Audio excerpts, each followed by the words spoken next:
ধূমপান ছাড়ার সিদ্ধান্ত নেওয়া মানে নিজের জীবনের জন্য এক নতুন অধ্যায় শুরু করা। সবচেয়ে গুরুত্বপূর্ণ, নিজের মনে বলুন, আমি সুস্থ থাকতে চাই, তাই আমি ধূমপান ছাড়ছি। এটা আপনার শক্তি হবে। হঠাৎ একবারে পুরোপুরি ছেড়ে দেওয়ার চেষ্টা না করে ধীরে ধীরে ধূমপানের পরিমাণ কমান।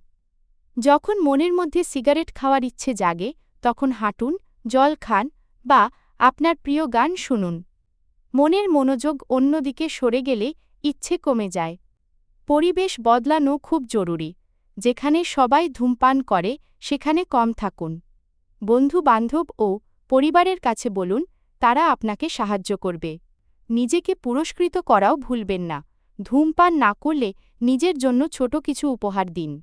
আর যদি মনে হয় একা করা কঠিন, পেশাদার সাহায্য নিতে পারেন। সবশেষে ধৈর্য ধরুন। ভুল হলে হতাশ হবেন না। প্রতিদিন নতুন করে শুরু করুন, সফলতা আসবেই। নিজের জন্য ভালো কিছু করুন, কারণ আপনি সেই যোগ্য।